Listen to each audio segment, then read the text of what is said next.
यह वीडियो केवल मनोरंजन के उद्देश्य से बनाया गया है। सभी बात काल्पनिक है। वास्तविक जीवित या मृत व्यक्तियों या वास्तविक घटनाओं से कोई भी समानता पूरी तरह से संयोग है। किसी भी व्यक्ति, धर्म या जाति के प्रति कोई अपराध करने का इरादा नहीं है। नमस्कार दोस्तों, आज हम अनकही मोहब्बत, दिल को छू लेने वाली प्रेम कहानी का चौथा भाग लेकर आ गए हैं। दोस्तों, अगर आपने अभी तक इस कहानी के पिछले भाग नहीं देखे हैं तो इस वीडियो के डिस्क्रिप्शन बॉक्स में प्लेलिस्ट का लिंक मिल जाएगा, आप वहां जाकर देख सकते हैं। तो चलिए दोस्तों, आगे की कहानी को शुरू करते हैं। वैसे क्यों ना आज हम लोग कहीं आइसक्रीम खाने चलें। आखिरकार कल शादी है और शादी के बाद सब लोग अपने अपने घर चले जाएंगे। फिर जाने कब किससे कहाँ मुलाकात हो।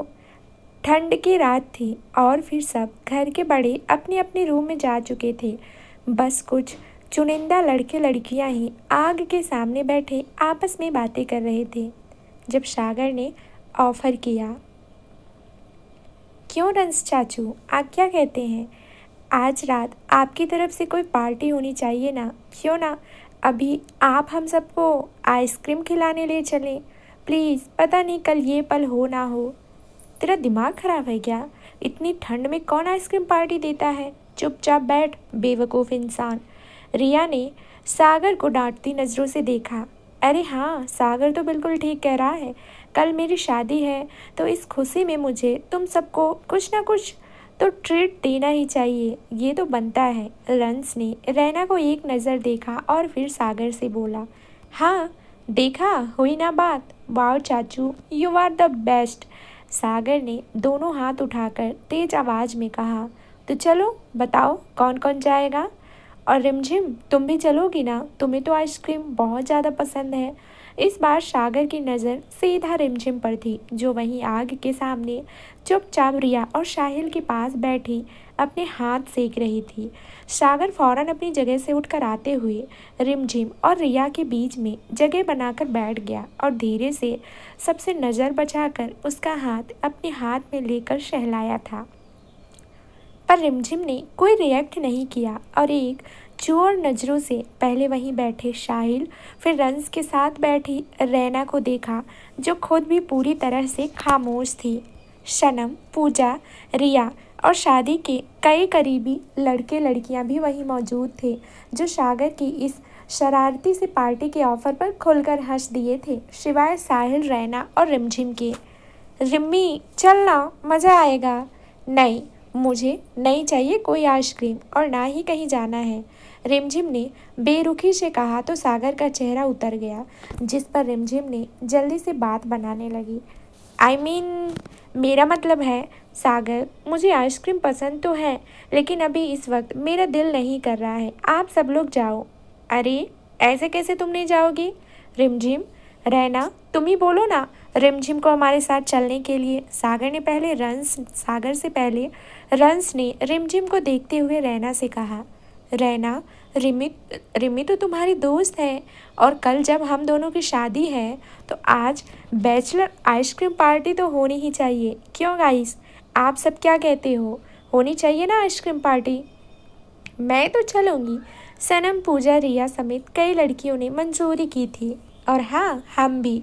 रंस ने सबकी तरफ बारी बारी से देखा तो सभी लड़के लड़कियों ने हंसते हुए बच्चों की तरह एक्साइटेड होकर हाथ उठाकर हाँ में शोर मचाया।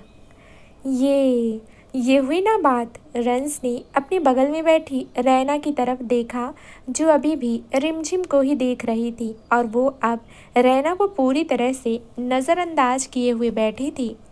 साहिल, तुम भी चलो ना यार, इतने सारे लोग हैं और मेरी इकलौती गाड़ी है तो तुम भी अपनी गाड़ी लेकर चल रहे हो। और नहीं, मेरा मन नहीं है।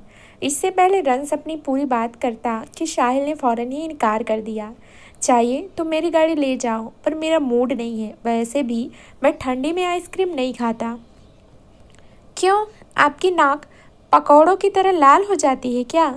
सनम ने शरारत से साहिल को देखा, जिस पर साहिल ने कोई रिएक्ट नहीं किया और उठकर जाने लगा। चलिए ना साहिल जी, सब जा रहे हैं तो आप क्यों नहीं? आप भी हमारे साथ चलिए ना प्लीज़। साहिल जाने के लिए मुड़ा ही था जब पीछे से रैना की आवाज़ पर वहीं ठप हो गया। यह वह आवाज़ थी जिसे साहिल हजारों की भीड़ में भी पहचान सकता था, इसलिए वह वापस उन लोगों के पास आ गया। ठीक है, चलो रिम्मी। साहिल ने रिमझिम का हाथ पकड़कर उठाते हुए कहा, भाई प्लीज़ मुझे नहीं जाना, आपको जाना है आप जाइए, मेरा बिल्कुल मूड नहीं है। रिमझिम, मैं कह रहा हूँ ना, अपने भाई की बात नहीं मानोगी तुम? किसी की खुशियों में शामिल होना बहुत अच्छी बात होती है।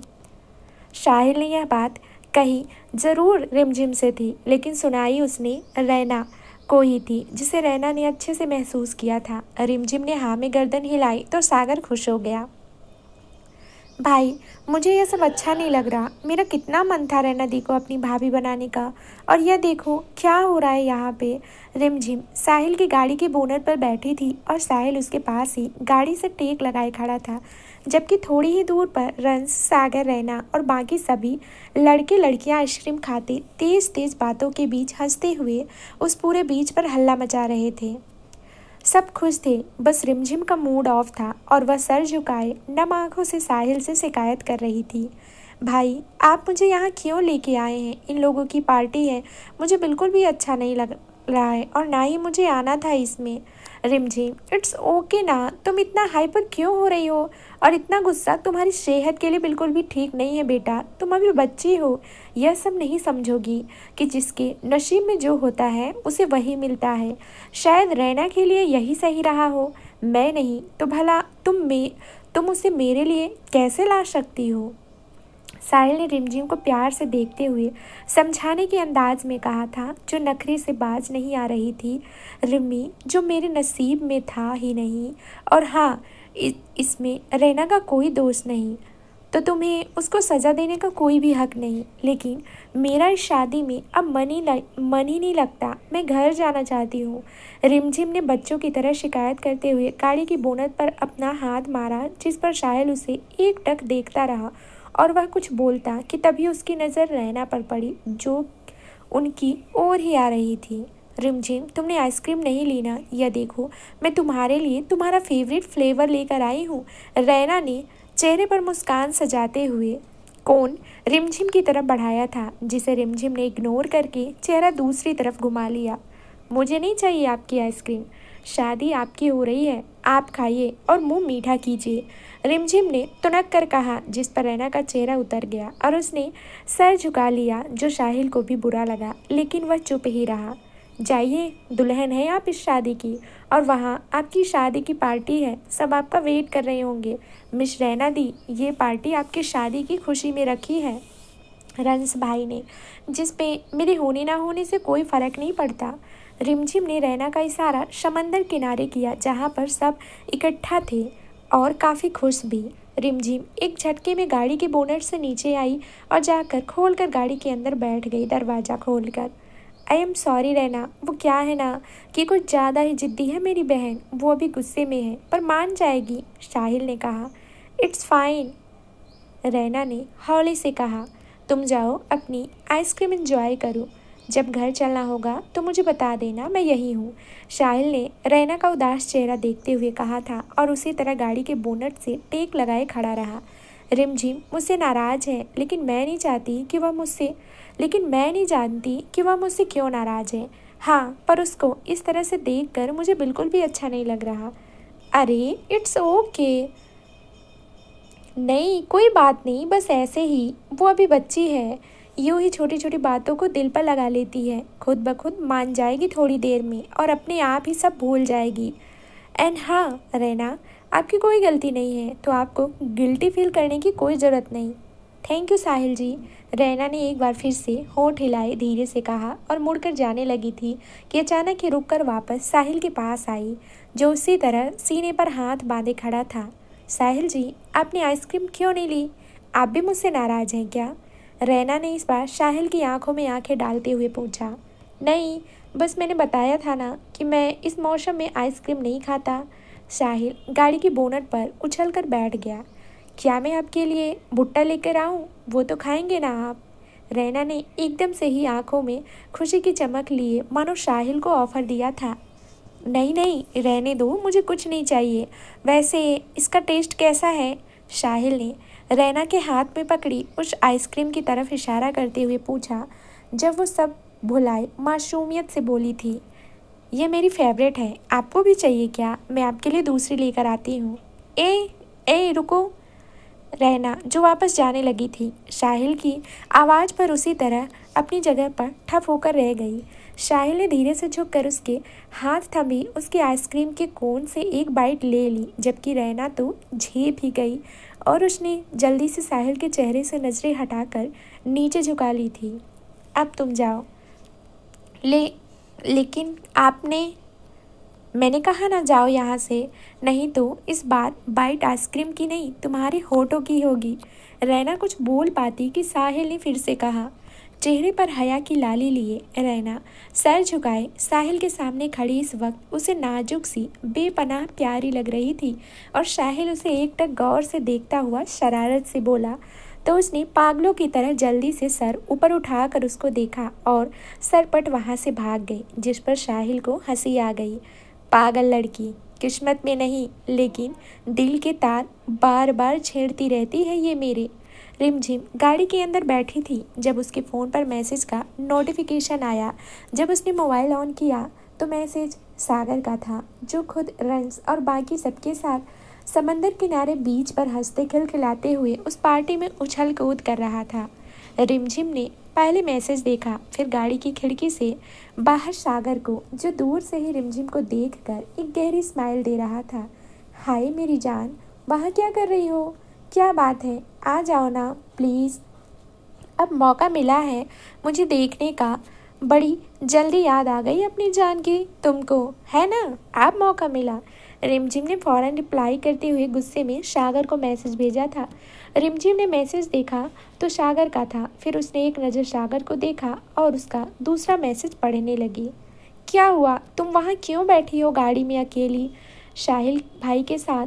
एनी प्रॉब्लम, बताओगी मुझे कुछ? रिमझिम ने मैसेज पढ़ा था तो उसके दिल में थोड़ी सी गुड़गुड़ाहट हुई थी सागर के लिए और फिर जल्दी से रिप्लाई करने लगी। तुम्हें इससे क्या कोई भी प्रॉब्लम हो? तुम तो मस्त हो ना अपने चाचू और बाकी सबके साथ, करो तुम पार्टी अपनी, मेरा क्या काम वहाँ? रिमझिम ने सागर को देखते हुए जल्दी से मैसेज टाइप किया। अरे माय लव, तुम तो मेरी जान हो, भला तुम्हारे बगैर मेरी लाइफ की कोई भी खुशी किस काम की यार। सागर का मैसेज भी तुरंत ही आया और जिससे रिमझिम के होठों पर एक मुस्कान तैर गई। अच्छा, जान हूँ इसलिए तो मैं यहाँ चुपचाप बैठी हूँ मायूस, और तुम वहाँ सबके साथ मज़े कर रहे हो। रिम्मी, पहली बात तो तुम मेरी जान हो यह सच है, और दूसरी मैं ये जो भी कर रहा हूँ यह मैं अपनों के लिए कर रहा हूँ, रैना मासी, रंस चाचू और रिया दी की वजह से, क्योंकि ये जो मोमेंट है ना यह तीनों के लिए बहुत ही स्पेशल है। कल इन लोगों की शादी है और यह तीनों ही मेरी लाइफ में बहुत अहमियत रखते हैं, तो इन तीनों की खुशियों में खुश होना तो बनता है ना। सागर के चेहरे पर स्माइल थी, रिम्मी के नखरे भी उसे बेपनाह प्यारे जो थे। रिम्मी यार तुम भी आ जाओ ना प्लीज़, मेरा मन और लगेगा, यहाँ सब हैं, पर मुझे तुम्हारा साथ चाहिए। नहीं मुझे नहीं आना, मेरा मूड ऑफ है, तुम मनाओ पार्टी। रिमझिम ने रिप्लाई दिया सागर के मैसेजेस का और उसके साथ चैटिंग करते हुए रिमझिम का मूड तो ठीक ही हो गया था। साथ ही वह यह भी भूल गई थी कि अभी कुछ देर पहले वह गुस्सा थी और दिल से दुखी भी। बस यही तो प्यार था जो सागर से वह करती थी, जिसका एक मैसेज ही काफ़ी होता उसके मायूस चेहरे को खुशी से चमका देने को। लेकिन वैसे तुम्हारा मूड ऑफ क्यों है ये तो बताओ, कई दिनों से देख रहा हूँ तुम ठीक से बात ही नहीं करती मुझसे भी। नहीं, सागर का मैसेज तुरंत आया। पता नहीं, बस ऑफ है। सच्ची? क्यों, बोलो ना। कुछ नहीं, बस यूँ ही। मैं आऊँ क्या मूड ठीक करने? मुझे याद है कि कितना अच्छे से आता है मुझको तुम्हारा ऑफ मूड को ऑन करना। सागर ने शरारत से नोटी इमोजी वाला मैसेज किया तो रिमझिम को छत पर बीते सागर के साथ वाली बातें याद आ गई, जिस पर वो हया से आंखें मूंद कर हंस दी। बोलो, आऊँ क्या? नहीं, एक बार करीब आया ना तो सब ठीक कर दूंगा, I promise. Sagar please. Okay okay okay, मजाक कर रहा था तुम्हारी स्माइल देखने के लिए। तुम शायद भूल गई हो कि मैडम कि तुम हंस रही हो, सागर ने कहा तो रिमझिम ने उसे बौखलाहट में बनावटी गुस्से से घूरा जो सामने खड़ा मुस्कुरा रहा था। मैं तुमसे बाद में बात करती हूँ, अभी साहिल भाई यहीं हैं। रिमझिम ने बात ख़त्म करते हुए साहिल को गाड़ी में बैठे बैठे एक स्माइल दी थी और इमोजी सेंड करके उसे मैसेज का रिप्लाई दिया था। कुछ देर और सब लोग वहीं बीच पर रुके और फिर वापस घर आ गए थे। सुबह हो गई थी और आज ही वह दिन था जब रैना पूरी तरह से रंश की होने वाली थी और रिया भी घर छोड़कर हमेशा के लिए अपने ससुराल जाने वाली थी। पूरा दिन आज सबका व्यस्त था, सब अपने अपने काम में लगे हुए थे और रिमझिम भी अपनी उदासी के लिए चेहरे पर बनावटी मुस्कान सजाए हुई थी। साहिल तो वहाँ था ही नहीं क्योंकि आज उसे अर्जेंटली थाने जाना पड़ा था, क्योंकि कोई ऐसा केस आया था जिसके लिए साहिल का वहाँ होना बहुत ज़रूरी था। उसने शादी मिस कर दी और कहीं ना कहीं साहिल इससे खुश भी था, क्योंकि वह भला कहाँ देख पाता रैना को किसी और के साथ। सो वह सुबह ही निकल गया था। यहाँ घर में शादी का मंडप लगा हुआ था। रिया की बारात भी आ चुकी थी और सब खुश थे। मीता और राज की तो खुशियाँ संभाली नहीं संभल रही थी। एक तरफ उनकी बेटी और एक तरफ अपने ही सगे बच्चों जैसे रैना और रंस।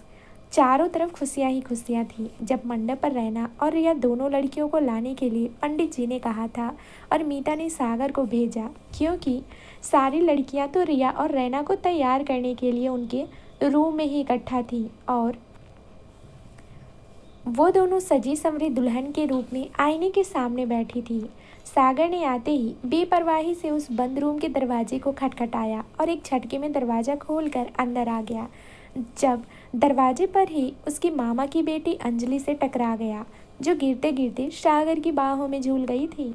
अंजलि उसके हाथों पर गिरी पड़ी एकटक सागर के चेहरे को ही निहार रही थी और सागर जो उसे अपने हाथों पर लिए हुए थे धीरे से नजरें चुराते हुए बोला, तुम ठीक हो अंजलि? और तुम ये दरवाजे पर क्यों खड़ी थी? अबे गिर जाती ना, पागल कहीं की। हाँ तो मुझे क्या पता कि तुम इतनी हड़बड़ी में दरवाज़ा खोलोगे? अंजलि ने एकदम अदा से गहरी मुस्कान से कहा और अपने एक हाथ से सागर की टी शर्ट थामे रही। अंजलि की मुस्कान पर सागर को भी हंसी आ गई, जब अचानक ही उसकी नज़रें सामने खड़ी रिमझिम पर गई, जो उन दोनों को ऐसे देखकर कोफ्ते की तरह जल भुन रही थी। उसे देखते ही अचानक से सागर को याद आया कि अंजलि का यूँ उसकी बाहों में होना रिमझिम को कितना नागवार गुजर रहा होगा। सागर ने एक झटके में अपने हाथ पीछे खींच लिए, जिससे अंजलि का बैलेंस बिगड़ा और वो ज़मीन पर गिरते गिरते बची। पागल हो गए हो क्या सागर? अभी मैं गिर जाती तो? अंजलि ने उसे डांट दिया। सॉरी अंजलि, वो मैं रैना मासी और रिया दी को बुलाने आया था। चलिए, आप दोनों को मम्मी बुला रही हैं, फेरों का वक्त हो गया है। सागर ने एक नज़र अंजलि को देखकर वापस रिमझिम को देखा था, जो अब भी उसे घूर रही थी, और जब सागर को कुछ नहीं सूझा तो उसने जल्दी से रैना और रिया की तरफ कदम बढ़ा दिए थे। चलिए, आप दोनों मंडप पर, आपका वेट हो रहा है, सागर ने जल्दी जल्दी से हड़बड़ी में कहा था और 2 पल में ही सारी लड़कियां रैना और रिया को संभाले।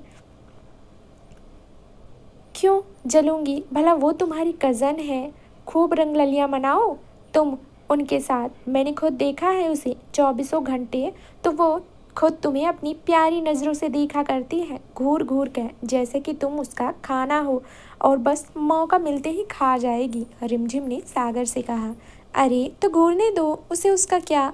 पर मेरा खाना तो तुम हो ना माय लव, ज़रा सा चख लूँ क्या तुम्हें आज प्लीज़?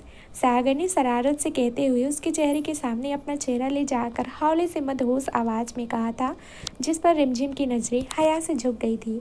रिमझिम, मैं तुम्हारा हूँ और सिर्फ तुमसे प्यार करता हूँ, क्या फ़र्क पड़ता है कोई मुझे देखे या देखता रहे जान? सागर, लेकिन मुझे अच्छा नहीं लगता। अच्छा, ऐसा क्या? अब मैं देखने की चीज़ हूँ तो लोग बार बार देखेंगे ही ना। जान ले लूँगी मैं तुम्हारी और आंखें नोच डालूँगी उन सब की भी जिसने तुम पर भी नज़र डाल ली, समझे तुम? इस बार भी रिमझिम की आंखों में गुस्सा उभर आया था, जिस पर सागर को हंसी आ गई। उफ, इतना जुनून! तुमने अभी मेरा जुनून देखा कहाँ है सागर?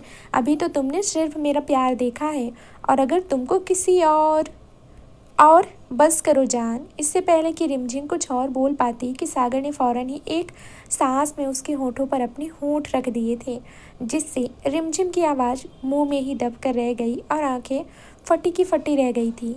सागर ने धीरे से अपने होठों से रिमझिम के होठों को आज़ाद करके उसे देखा था, जहां वो अब भी चेहरे पर हैरानी के भाव लिए आंखें फटफटी किए बेसुध खड़ी थी। क्या हुआ?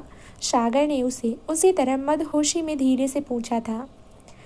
तुमने किससे पूछ कर मुझे किस किया? तुम्हारी हिम्मत कैसे हुई मुझे छूने की, जालिम इंसान? रिमझिम ने गुस्से में तुनक कर कहा था, जिस पर सागर को हंसी आ गई।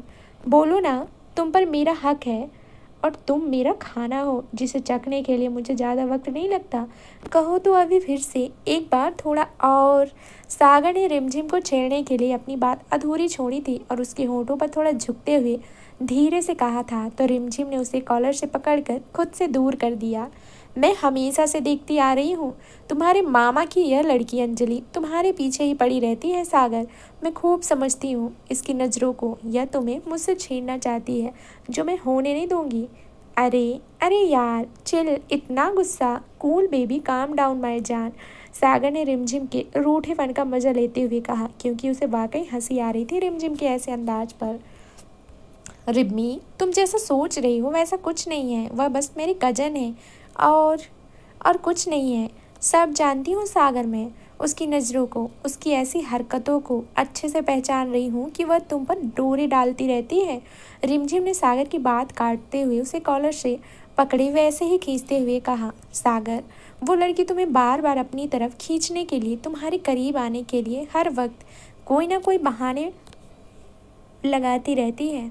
मुझे उसकी नज़रों से ही पता चलता है कि वह तुम्हें लाइक करती है, इनफैक्ट प्यार। और अगर ऐसा है तो उससे कह दो यह उसकी गलती है। अरे तो अब मैं क्या करूं, कैसे समझाऊं और क्या बोलूं? रिम्मी, मैं तो तुम पर फिदा हूँ, यह तुम अच्छे से जानती हो ना। सागर उसके बेहद करीब था और वो जिस दीवार से लगी खड़ी थी, उसी दीवार के दोनों तरफ सागर ने हाथ फैलाकर उसे अपनी बाहों में कर रखा था, जबकि रिमझिम के हाथ उसकी गर्दन में फंसे थे। रिमझिम, तुम गलत सोच रही हो, ऐसा कुछ नहीं है जान, मुझे बहुत बुरा लगता है। सागर, गुस्सा आता है मुझे उसको तुम्हारे करीब देखकर। रिमझिम, प्लीज़ यार, अब मैं इससे ज़्यादा तुम्हें और क्या सफाई दे सकता हूँ? बस इतना कहूँगा कि मैं तुमसे प्यार करता हूँ और मुझ पर सिर्फ़ और सिर्फ तुम्हारा हक है। तुम्हें जो भी सोचना है सोचो, पर अगर वह मुझसे प्यार करती भी है तो भी तुम्हें टेंशन लेने की ज़रूरत नहीं है। तुम बस मुझ पर भरोसा रखो, मैं तुम्हें छोड़कर कहीं नहीं जाऊँगा। सागर, मैं तुमसे बहुत प्यार करती हूँ, नहीं जाने दूंगी मैं तुम्हें किसी और के पास। रिमझिम की आंखें नम होने लगी थी और वो सागर के सीने से लग गई। I love you so much Sagar. Rimmi, तुम भी मेरी जान हो, तुम क्यों अपना दिल जला रही हो यार? तुमने ही बोला है अंजलि से दूर रहने के लिए, और इसी वजह से मैं अब अपने ननिहाल भी कितना कम जाता हूँ, ये तुम भी जानती हो। रिम्मी, सिर्फ तुम्हारे लिए ही तो, और अब फिर भी तुम। सागर ने उसका चेहरा अपने हाथों में भर लिया। रिमझिम के आंसू उसे परेशान कर गए थे। तुम रोगी तो मेरी जान जाती रहेगी, मैं कहीं नहीं जा रहा हूँ तुम्हें छोड़कर, आई प्रॉमिस। सागर फिर से रिमझिम के करीब आते हुए उसे प्यार भरी नज़रों से देखता हुआ उसे समझाने की कोशिश कर रहा था। सागर, उस अंजलि की बच्ची पर मुझे बहुत गुस्सा आता है। रिमझिम, मैं क्या करूँ यार, वह मेरी कज़न है, मैं इसे कुछ नहीं बोल सकता, बेकार में इशू हो जाएगा। और अगर तुम गलत सोच रही होगी कि वह मुझसे प्यार करती है, तो इस बात का उसे बुरा भी लग सकता है अगर मैंने उसे मुझसे दूर रहने को बोला तो। वह कज़न है मेरी बस, और कज़न तो फ्रेंड होते हैं ना। सागर, तुम नहीं समझोगे, मैं तुम पर शक नहीं कर रही, मुझे तुम पर पूरा भरोसा है, लेकिन मुझे अंजलि पर विश्वास है कि वह तुम्हें प्यार करती है। तुम नहीं समझोगे, पर मेरा दिल ये सोचकर ही घबरा जाता है सागर। मुझे तकलीफ़ होती है क्योंकि मैं तुम्हें दो हिस्सों में बांट नहीं सकती, नहीं देख सकती मैं तुम्हें किसी और के साथ। मैं क्या करूं? रिमझिम की आंखें भर आई थी और आवाज़ भर्राई हुई सी थी। शायद वो रोने ही लगी थी जब सागर ने उसे खींचकर अपने सीने से लगा लिया। मैं कहीं नहीं जाऊंगा रिमझिम, मैं सिर्फ तुम्हारा हूँ। तुम पागल हो क्या? तुम ऐसे छोटी छोटी बातों को अपने दिल पर क्यों लगा लेती हो? कोई मुझे देखता है तो देखने दो, मेरी नज़रों में तो सिर्फ तुम बसी हो। सागर ने उसे अपनी बाहों में भर लिया था।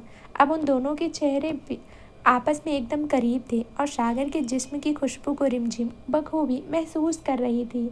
जब सागर और करीब आया तो रिमझिम की आंखें बंद हो गई और धीरे धीरे सागर ने उसकी गर्दन में अपने होंठ जमा दिए थे। सागर, रिमझिम ने धीरे से उसे पुकारा था, जो उसकी गर्दन में अपने होंठों से हरकत किए जा रहा था। सागर। हाँ बोलो, रिमझिम ने दोबारा धीरे से उसे पुकारा, जब उसने भी मदहोशी में धीरे से जवाब दिया था। सागर, सुनो ना प्लीज़। बोलो ना यार, सुन रहा हूँ। हटो पहले, ये मत बोलो और कुछ कहो। सागर ने उसे कसकर अपनी बाहों में जकड़ रखा था और मदहोशी सा बोला, सागर, तुम मुझसे हमेशा ऐसे ही प्यार करते रहोगे ना? नहीं। क्या? सागर ने साफ इनकार किया था तो रिमझिम ने फौरन ही उसे खुद से दूर करते हुए गौर से देखा। मतलब क्या है तुम्हारा? अरे बाबा, मतलब कि मैं तुम्हें इससे भी ज़्यादा प्यार करूँगा। एक बार बीवी बनकर मेरे घर तो आ जाओ पहले, सागर ने शरारत से कहा तो रिमझिम शर्मा गई थी। अभी चलो, या यहीं खड़े रहने का इरादा है तुम्हारा? रिमझिम ने सागर को खुद से दूर करते हुए मुस्कुरा कर कहा। अगर तुम इसी तरह मेरी बाहों में रहोगी तो मैं कैसे जा पाऊँगा यार? पागल हूँ क्या जो अपने ही इतनी हसीन मोमेंट को इस तरह से गवा दूँ? नहीं ना। सागर ने वापस उसे पकड़ना चाहा तो वो 2 कदम पीछे हट गई। तुम पागल हो सागर, चलो। रिमझिम ने उसके गाल पर धीरे से मारा था और कमरे से बाहर जाने लगी तो उसके पीछे ही सागर भी हंसता हुआ बाहर आ गया, जहाँ मंडप लगा हुआ था। राज, यहाँ तो रिया के फेरे भी शुरू हो चुके थे और उधर रैना अकेली बैठी है। ये रंस कहाँ है? मैंने तो सोचा था पहले मैं रंस और रैना की शादी करवाऊंगी, उसके बाद ही रिया की, पर रंस तो। मीता ने घबराते हुए राज के पास आकर कहा, जो खुद भी काफ़ी परेशान लग रहे थे। राज, आप सागर को बोलो ना, वो रंस को कॉल करके पूछे वह कहाँ है। अरे क्या बात है राज, सब ठीक तो है ना? यार यहाँ क्या कर रहे हो? राज और मीता के पास साहिल के मम्मी पापा आए थे और उन दोनों की बेचैन सी घबराहट को देखकर वह लोग भी थोड़ा घबरा गए थे। सब ठीक तो है ना राज, क्या बात है? मीता भाभी। अरे भाई साहब, रंस रंस कहीं नहीं मिल रहा, वह अपने कमरे में भी नहीं है। सागर उसे अभी देख कर आया है। मीता ने अपनी हाँफती हुई घबराई आवाज़ में कहा। भाई साहब, मुझे बहुत टेंशन हो रही है। रंस इस वक्त कहाँ जा सकता है? यहाँ रैना के साथ उसके फेरों की शुरुआत होने वाली है और वो इस तरह से, भला इस वक्त शादी वाले दिन कैसे कहीं चला गया? सब ठीक हो जाएगा भाभी, यहीं कहीं होगा वो, शायद किसी काम से बाहर गया होगा, आ जाएगा।